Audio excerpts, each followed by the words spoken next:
ये भारत देश परंपराओं का देश है। बड़े बड़े महापुरुष संतों ने अपना जीवन राष्ट्र के हित में समर्पण किया है। मित्रों, मैं आपसे पूछता हूं, संत को चिंता होना चाहिए, चिंतन होना चाहिए? एक संत चिंता करता है और एक संत चिंतन करता है, कितना बड़ा अंतर हो गया। पर वो चिंता कैसी थी? गाधी तनय मन, गाधी तनय मनो चिंता व्यापी, और हरि बिन मरह निश्चर पापी। श्री विश्वामित्र जी को चिंता थी, अपने राष्ट्र की चिंता थी, तो वो चिंता चिंतन में बदल गई। भगवान को गुरु शब्द से संबोधित करना पड़ा। देखो, फल लिया, संत भाग बदल सकता है, संत आपका जीवन बदल सकता है, संत आप में सद्गुणों का समावेश कर सकता है, संत आपके कुछ संस्कारों को मिटाने में सक्षम है। और मेरी बात सुन लो, सत्य बताओ, सबसे बड़े गुरु कौन है? सबसे बड़ी मां। सबसे बड़ी गुरु अगर कोई है तो मेरी मां है। सबसे बड़ी संत अगर कोई आपको दिखाई दे रही, मेरी माता साध्वी मां है। अपनी पूज पिताश्री ने कविता लिखी थी, अपनी मां को भूखा रखा पूजी माटी की माता, पिता फिरे नंगा मजार पर चादर नहीं चढ़ा। बहन बुआ को गाली देता, पत्नी से थर्राता, रोम रोम अपमान भरा है, फिरता सीना तान, कौन देव दे पाएगा, बोलो तुझको वरदान। आप बताओ, कोई वरदान देगा? सर्व तीर्थमयी माता, सर्व देवमय पिता आपके घर ही में विद्यमान है। सेवा करके देख लीजिए, प्रणाम करके देख लीजिए, और वही प्रणाम का फल आप सामने बैठे हुए परीक्षित जी अपने पिता के भक्त हैं, माता के भक्त रहे। आपको कितना उदाहरण दे दूं, उस संत ने अपनी तपस्या लगा दी, फल दिया गया, और कहा ये फल पत्नी को खिला दे। पर वो भाव विवल हो गया, और भाव विवल होकर के उसने फल दिया, पर नियम संयम नहीं बताए। अब उसने सोचा कि अगर मैं फल खा रही हूं तो मेरा उदर बढ़ेगा, भूख कम हो जाएगी। तमाम उसके बुरे विचार आए। मैंने आपसे कहा ना, जब सत्संग में बुरे विचार आए बुद्धि में, तो समझ लेना कि हमारी इस समय धुंधली बुद्धि है, अविद्या है, हमें उल्टा दिखा रही है। तो आप थोड़ा सा समझ जाओ, किसी संत की शरण में जाओ, गुरु की शरण में जाओ, माता पिता की शरण में जाओ। क्या हुआ? फल तो लिया, पर उसकी बहन, दोनों ने विचार किया, पता नहीं क्या हो इस फल से, कुछ तंत्र मंत्र ना हो, पागल हो जाओ, परेशान हो जाओ। देखो, पति पर संदेह किया,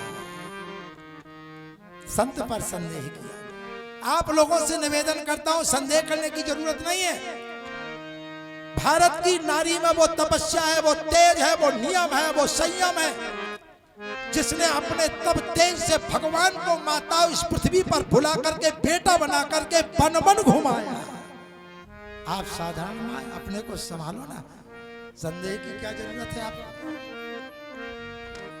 मैं केवल इतना कह रहा हूं, वो फल गौ को दिया गया। उसने बच्चा मंगाया और कह दिया कि हमारी बहन का बच्चा समाप्त हो गया, धन दे दो, और ऐसे ही बच्चा पैदा हुआ और कह दिया बच्चा समाप्त हो गया। पर मित्रों, रात्रि के समय बहन का बालक ले लिया। इधर कुछ समय बाद गौ से बालक हुआ, उसका गोकर्ण नाम रखा गया। विद्वानों ने कहा गोकर्णो पंडितो ज्ञानी धुंधकारी च महाखला। जैसा आप संस्कार डालोगे वैसा बालक में उदर का बना हुआ बालक बिगड़ेगा नहीं, और उदर का हुआ बालक बनेगा नहीं। ये संस्कार आप लोगों को डालना है, ये संस्कार आप लोगों को बनाना है, आपकी जिम्मेदारी। आप माता हैं, पिता हैं, आप पुत्र के भगवान हैं, आप पुत्र के सब कुछ हैं। जरा विचार करना, जब वही बड़ा हुआ, पंचवैश्याओं के चक्कर में पड़ गया। अब मैं आध्यात्मिक कथा तो नहीं कह रहा हूं, सामाजिक कथा बता दे रहा हूं। उसने चोरी की, अन्याय किया, अधर्म किया, अपराध किया। क्या गति मिली? उन पंचवैश्याओं ने बुरी तरह उसको पीट पीट कर मारा, अंगारे कूच दिए, तड़प तड़प पर मरा। सबका न्याय कर रहा भैया, निज आसन पे डट के, कभी फैसला गलत न होगा, लाख कोई सर पटके। क्या साधु क्या संत गिरस्ती, क्या राजा क्या रानी, और उसकी पुस्तक में लिखी हुई है सबकी कर्म कहानी। किसी को कौड़ी कम ना देता, किसी को दमड़ी ज्यादा, और जमा खर्च का सुन लो भैया सही हिसाब लगाता। आप देखो पुण्य की नैया पार लगाता, पाप की नाव डुबाता, इसीलिए तो सारे जग का जगत पिता कहलाता।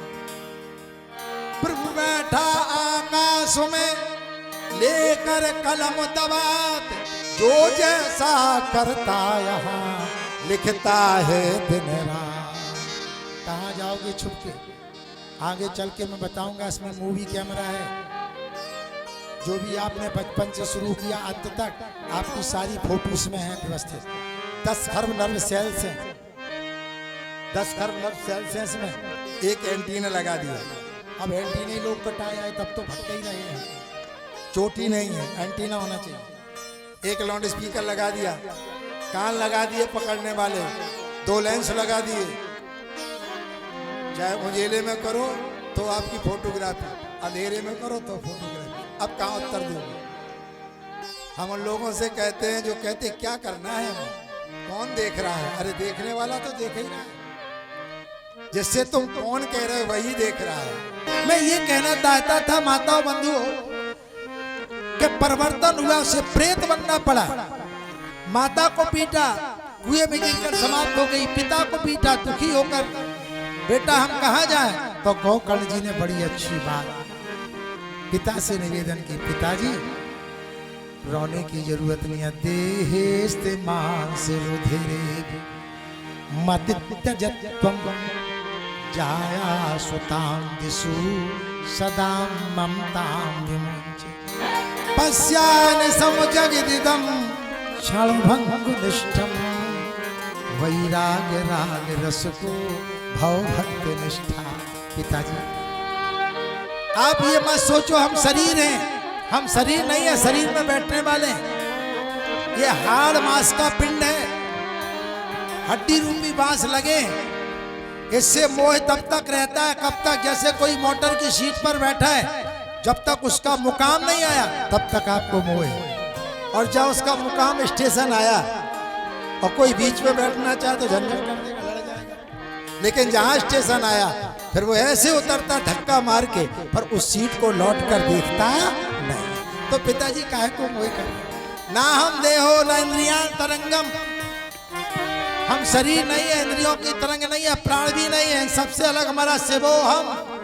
इसलिए पिताजी जिस शरीर को हम आपने मलमल धोया, सोने के सिंहासन पर रखा, उच्च अट्टालिकाओं में बैठाला, तमाम प्रकार के भक्ष अभक्ष पदार्थ खिलाए, हम जैसे वैसे ही बने रहे। ये हमारा 25वां गुरु है, श्री दत्तात्रेय जी कहते हैं। ये शरीर कहता है जितने संसार के नाते हैं वो सब हमसे हैं। और सच पूछो, शरीर से पूछो क्या तुम हमारे हो, तो शरीर कहेगा नहीं, हम संसार का साथ देंगे, समय का साथ देंगे। जब हमारा शरीर ही हमारा नहीं है तो संसार हमारा होने वाला नहीं। बताओ कैसे हो जाए? आज पिताजी को सदगति देने वाले बन गए। गोकर्ण जी चले गए, ये प्रेत हो गया, लौट करके आए, कभी हाथी बन जाए, बकरा मेढ़ा तमाम। इन्होंने गायत्री मंत्र का मार्जन किया, रोने लगा। अहम भ्राता तुदियोस्मि धुंधकारी नाम था। भाई की दुर्गति देख करके इनको बड़ा दुख हुआ। इन्होंने सब संत महापुरुषों से पूछा क्या किया जाए। भैया श्री गोकर्ण जी ने कहा गया श्राद्ध किया, कुछ नहीं हो सकता, कोई उपाय करो। शूर भगवान का स्तमन किया। शूर ने कहा श्रीमद् भागवत कथा सुनाओ। 5 मिनट की परिचर्चा श्रीमद् भागवत कथा को सुनाया गया। उसी समय 7 दिन तक इसने कथा को एक बांस में सुना, वृक्ष में नहीं। वायु का रूप है, क्योंकि बांस में शब्द स्पष्ट सुनाई देते तब तो बांसुरी बनाई जाता है बांस में। ये सुनते सुनते सुनते सुनते मैंने आपसे कहा जब जीवन भिरंगी बन सकता है तो आप लोग सुनते रहिए ना। कुछ लोग कहते हैं कि लोग भागवत को मानते हैं, भागवत की नहीं मानते। हम जाकर भागवत को मानते रहो, पिता को मानते रहो, एक दिन आपको अपने आप पिता की मानना पड़ेगी। वही हुआ आज बंधुओं, ये जैसी भगवान के रूप में प्रकट हुआ, पार्षदों से पूछा, महाराज सबने कथा सुनी, पर का कथा तो सबने सुनी, पर ये सुनकर वहीं छोड़कर चले जाते थे। ये भगवान के सुंदर स्वरूप की झांकी का दर्शन करता था, तन्मय हो गया। क्षीरे क्षीरम सल्ले सल्लम समीने वायु, आज ऐसे तन्मय हुआ, इसे कोई सुध नहीं रही, भगवान का स्मरण करने लगा और सीधा भगवान के धाम को चला गया। इन्होंने दोबारा कथा सुनाई, सब मुक्त होकर के भगवान के धाम को चले गए। चलो गोविंद भगवान की। इधर भक्ति नाच करती हुई पुत्रों को लेकर आई। श्री भगवान सनक जी से पूछा, कहाँ रहे? जाओ। ऋषियों ने कहा, भगवान के भक्तों के हृदय में रहो और आनंद से उनको भक्ति प्रदान करती रहो, ऐसा समझा करके इधर भगवान स्वयं गोकर्ण जी के यहाँ प्रकट हुए, आशीर्वाद दिया। संत महापुरुषों ने संकीर्तन किया। यह खड अध्यायी एक चरित्रवान भाई ने आपके घर में अगर एक चरित्रवान है, एक भगवान का भक्त है, एक माता पिता का सेवक है, एक राष्ट्र का भक्त है, एक राष्ट्र का प्रेमी है, एक समाज सेवक है, या आप समाज सेविका हैं, तो विश्वास रखो जैसे 10,000 वाट का बल्ब सबको प्रकाश देता है, ऐसे ही वो पूरे परिवार की 21 पीढ़ियों को पार कर देगा। चलो गोविंद भगवान की। रही मन जे गिर से गिरे तो मरे एक ही बार, बजे चरित्र गिर से गिरे तो बिगड़े जन्म हजार। इसलिए बंधुओं, एक चरित्रवान भाई ने आज अपने मरे हुए भाई को भी मुक्ति दिला दी। हम आपको जिंदा हैं, बैठे हुए हैं। श्रीमद् भागवत में वो जैसे एक बिच्छू काट ले, डॉक्टर इंजेक्शन लगाएगा, 10 मिनट आराम मिलेगा, फिर दर्द शुरू हो जाएगा। पर बंधुओं, मैंने आपसे कहा, झाड़ने वाला 1000 किलोमीटर से झाड़ता है। जय बजरंगबली, प्रैक्टिकल कर लेना, बिच्छू यहाँ आ जाएगा। दोबारा मैं कहेगा जय हनुमान जी, अगर आप दर्द बता दो तो 10,000 रुपया इनाम दिया जाएगा। जिन हनुमान जी के नाम से, एक मंत्र से, मंत्र प्राण है, मननाथ त्रायता यस्मे मनता प्रकीर्ता, जिसके मनन से हमारे परिवार की, हमारे समाज की, हमारे राष्ट्र की, हमारे प्राणों की, हमारे जीवन की रक्षा हो, उस मंत्र के द्वारा हनुमान की आन लगा के जब बिच्छू उतर सकता है, तो हनुमान जी इसी धरा पर आज विद्यमान है। जलवीर बजरंगबली की। आप हमारे संत वाणी चैनल को सब्सक्राइब करें, वीडियो को लाइक करें, शेयर करें और हाँ, बेल आइकन पर क्लिक करना बिल्कुल ना भूलें, ताकि हमारी किसी भी वीडियो की सूचना सबसे पहले आपको मिले।